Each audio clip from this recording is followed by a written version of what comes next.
Të dashurit e mi, vëllezër dhe ju motra,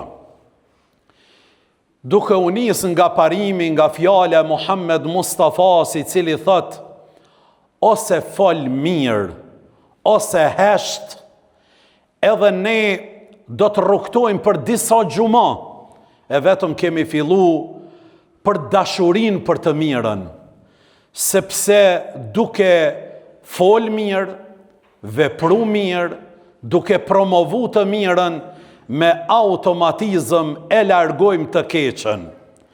Dhe duke mos e përmen atë të keqen, neve ja hapmi rrugën të mirës. Në moment kur reklamën ja bëjmë të keqës, gryka të mirës ju zvoglohet. Të dashurit e mi,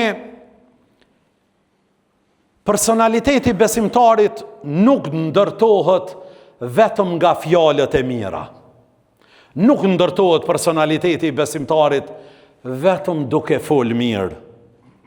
Fjala po dëshira të mira, por vlera që rënjosën në zemër dhe shfaqen gjithmonë në sjellje dhe në veprat e këtij njeriut.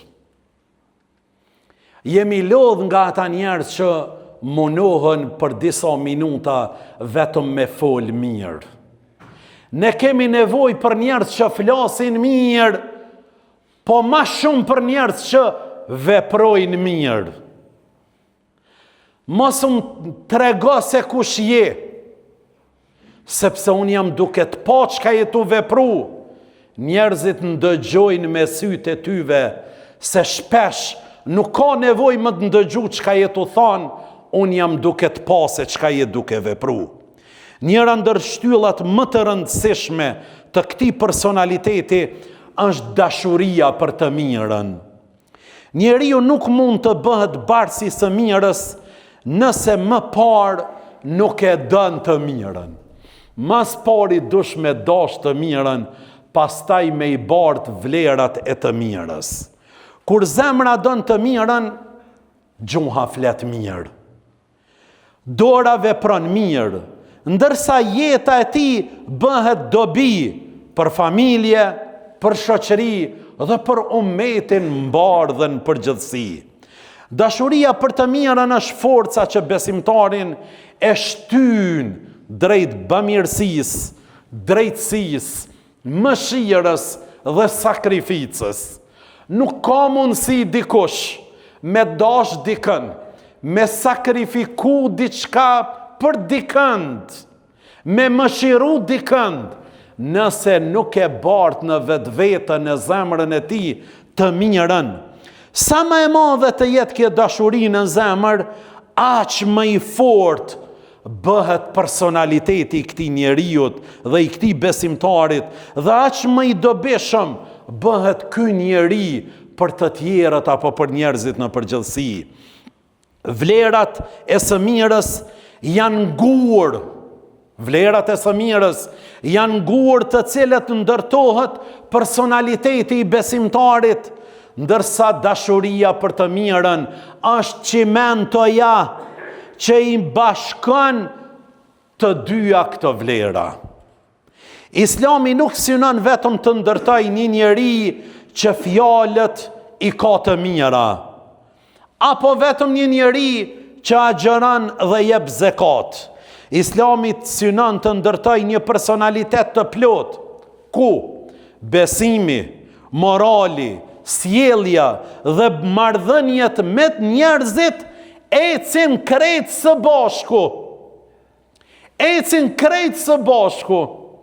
Sot është paradoks e kohës, kur një pjesë e njerëzve e predikojnë besimin, por nuk ja fshef askush në vepra këtë besim.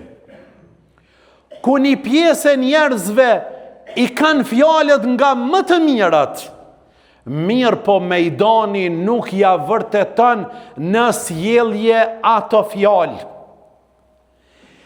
Kur Zoti e lavdroi ke profetin Muhammed alayhi salatu wassalam, nuk e përmendi vetëm adhurimin që e bën ai njeri. Mirë po i tha, ti me të vërtet je në një shkallë të lartë të moralit. Kjo është për të alavdru njerëzve. Sot ne kemi një vlerësim të gabuar për një pjesë të muslimanëve. Është djali mirë se falët. Po namazi është duke prodhu morale në jetën e ti praktike, ju. Namazin atë e bo për Zotin, inshallah Zoti ja pranon. Na nuk po kemi vlerësim të mirë për një vajzë. A e mirë është se e ka vendos hijabin, mbulesën. Mbulesa e saj është dekor, apo prodhon morale në jetën e përditshme? Aja du të me prodhu morale, sjellje, edukat, qytetari, kultur, emancipim, namaz, zekat, agjerim, sjellje, respekt ndër familjar. Gjynasht e hoxha me ardhen një djali cili thot e kam ngrun me mbules, mirë po nuk po ma dë nonën edhe babën, nuk po më përgadit ushqim e nuk po kujdeset për muë. Gjyna i madh është. Mujna me pranun për dikan tjetër, po për ty ju. Kjo të regon se madhështia e besimit nuk matet vetëm me ritualet fetare, por me cilësi dhe me karakter ti. Të dashurit e mi, çdo vepër e madhe fillon nga zemra. Çdo vepër e madhe fillon nga zemra, sikur që edhe fillon nga zeraja. Nëse zemra e don të mirën, atëherë njeriu do të kërkoj edhe me e praktiku, edhe me e përhap të mirën. Nëse zemra se don të mirën, ti as nuk e predikon, dhe as nuk e pason, po as nuk e përhap të mirën. Por nëse zemra nuk e don të mirën, atëherë dhe veprat e mira bëhen të rralla, të dobta, apo bëhen vetëm sa për sy e faqe. Dietarët kanë thonë, dashuria është motori i veprave. Njeriu gjithmonë lëviz drejt asaj që e don. Nëse e don pasurinë, sakrifikon për të. Nëse e don dynjan, jeton për të. Por nëse e don Allahun dhe të mirën, atëherë gjithë jeta e tij bëhet një rrugë drejt veprave të mira. Për këtë i madhi Zot në kapitullin El Hujurat, në ajetin me numër 7 thot: "Walakin Allah habbaba ilaykumul iman wa zayyanahu fi qulubikum."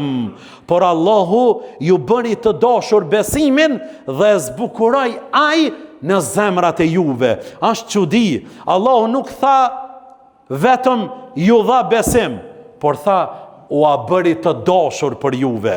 Besimtari nuk e shef të mirën si barr. Ai e shef si kënaqësi. Keni pa dikush thot, na e ndëgjojmë, jam lodh të bo keq. Qa u bon bre burë, si e tu fol mo, si e tu shkru mo, hoqë jam lodh, janë lodh dë.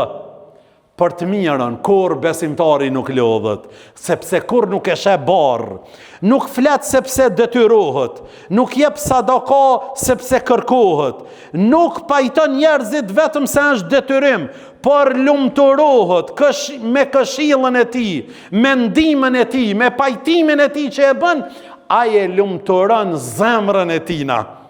Nuk ka nevojë për me pijen hapa sufata të depresionit ata njerëz që bojnë mirë me hakikat në Zotin Dhul Gjelal. Ata të cilët bojnë të mirë edhe thojnë mo kur nuk bëj se nuk më ka falenderu. Tash ti diklofejna dush mi pijen, se s'mun është me i përbaluan kokdhimbjes ndryshe. Për këtë profeti Muhammed a.s. tha, askush nuk beson plotësisht, derisa ta doj për vëllaun e tij atë që e don për vetveten e tij. Ky hadith nuk flet vetëm për drejtësinë, ai flet për dashurinë ndaj të mirës. Problemi i kohës është që të mirët nuk janë duke u dashur sot. Sot ka ardhur koha asaj fjalës të famshëm, ta fal gjaku njeriu, ta fal gjaku njeriu, po nuk ta fal suksesin kur. Kur sot si jemi të mujt me bindi kanë gëzoju mëre suksesi tjetrit, gëzoju pasuris tjetrit, gëzoju posti tjetrit, gëzoju dituris tjetrit. O shkon i thua pe fal gjakun, o fal kuft. Duje mëre këtë njeri, nuk e dan. Rrezik i madh. Besimi i plot është kur gëzosh me suksesin, udhëzimin, dijen, pasunin, kjo është suksesi i plot. Vëllezër të nderuar, profeti nuk na la vetëm fjalë të mira, ai na la jetë të tërën, të mbushur me të mirën. Sahabët nuk u mjaftuan vetëm ta ndëgjojnë atë, por e shndruan dashurinë për të mirën mënyrë jetese. Ata jetun me të mirën. Bota nuk ka nevojë vetëm për njerëz që flasin për të mirën, por për njerëz që jetojnë me të mirën. Këtu është problemi. Na para ekraneve tona po ndëgjojmë njerëz që po flasin mirë. S'ka nevojë vetëm me fol mirë, me vepru mirë dashurit e mi. Me vepru mirë amani ju koft. Edhe na si hoxhallar, mos të flasmi vetëm sa me i knosh vesht e njerëzve. Edhe më na duar trokit, edhe më na i bo like aty dikush. Mirë po let na i shep punën tonë dikush në mejdan. Janë lodh njerëzit me fjalimet e tona. Janë lodh njerëzit me ligjëratat tona. Njerëzit po dojnë praktik, po dojnë mejdan. Ti flet për morale, vet je i pa moralshëm. Ti flet për familje, ti nuk je hiç familjar. Ti flet kundër korrupsionit e ti, me dy kom ti je hajn edhe i korruptum. Nuk shkojnë këto dyja dashurit e mi. Ka ardhë koha që fjalë ma pak, po edhe nëse flasmi, vepra me ushtu dashurit e mi në mejdanin ton me ushtuan. Ulemaja thojnë, nuk mjafton një njeri të ketë besim në zemër. Besimi duhet të shifët në sjelljen e tij, në mëshirën e tij dhe në marrëdhëniet me të tjerët. Njeriu i madh nuk është ai që merr shumë nga jeta, por njeri i madh është ai i cili jep shumë jetës dhe le gjurmë të mëdha në jetë. Vetëm njeriu nuk është vetëm atë që di, por atë që zemra e tij e ndjen dhe atë që durët e tij e bëjnë për të mirën. Madhështia e njeriu nuk matet me sa njerëz i shërbejnë atij, po madhështia e njeriu matet sa njerëzve i duke i shërby ti. Më mirë të mbetëm pa pasuri se sa pa dhej, thot Hasan Prishtina. A i tregon dashurin për të mirën e përgjithshme mbi interesin personal. O, thot, unë mbes edhe pa një kafshot goje, sepse pasuria ma e madhe është do thot atë dheju. E Haxhizej ka thëjke, e përdori komplet pasurin time dhe ndikimin tim, vetëm për arsimin dhe vetëdijsimin e popullit, për pajtimin e popullit, sepse jam duke e pa të mirën e popullit mbi fitimin tim personal. Dhe krejt në fund të dashurit e mi, Muhamedi alayhi salatu wassalam e pat një kojshi të fejs tjetër. Gjithmonë ka marrën sjellje jo të mira nga ai. Sa që ai, jo vetëm me zhurme, me ofendime, po dhe gjitha mbeturinët, shkoj ke jahudh ke në bërë, te dera shtëpijës, jam mbyll ke derën, e shumë gjëra. Një ditë profeti Muhammed alayhi salatu wassalam tha, dëshiroj që këtij njeriu të mos t'i flas, dëshiroj me këtë njeri të veproj. Dhe shkon në shtëpinë e tij për ta vizitu. Njeriu çmendu habet, që so vite ky njeri nuk është i rahatshëm prej bombave të mia. E ky vjen më viziton në shtëpi. Tha vallahi, ky nuk ka interes nga une. Absolutisht. Nuk ka për një interes, për një miqësia, për pasunia, nuk ka interes. Tha vallahi, këta vetëm morali dhe mësimet hyjnore e shtyn. Edhe une do ta dëshmoj, edhe do ta besoj ata që profeti Muhammed e besoj. La ilaha illallah, Muhammedur Rasulullah. A ditë kur vdiq profeti Muhammed, Jahudin, krejt shok që u këthyn nga vorrimi, e pon duke i mbledh valigjet, dhe i than, atë ka ofendut, ka ardh dikush e të ka thonë ik, jo, për kundrazi krejt janë të thonë, qa ndodhi me ty? Po tha, Jahudia, nuk mund të qëndroj ma në këtë vend, e sytë e me nuk e shofim profetin Muhammed, e veshët e me nuk i ndëgjojnë përshëndetjet dhe këshillat e urta të ti të mira, nuk mund të qajt, nuk mund me jetun këtë vend, e syri im nuk e shef fizikun e ti, edhe pse kudo që të shkoj njeri si Muhammedin, kur nuk do të mund të takoj. Ky është besimi, dashurit e mi, dhe falni njerëzve, veprani dhe bashkë veprani me njerëzit, edhe ndaj atyre që ndoshta nuk mirë një sjellje të mira, ndaj atyre silluni më smirti, falni më smirti, po hosh nuk moj, po që tu është diferenca mes besimtarit të mirë dhe jo të mirë. Allahu na përdor për hajër dhe për të mirë. Walhamdulillahi rabbil alamin.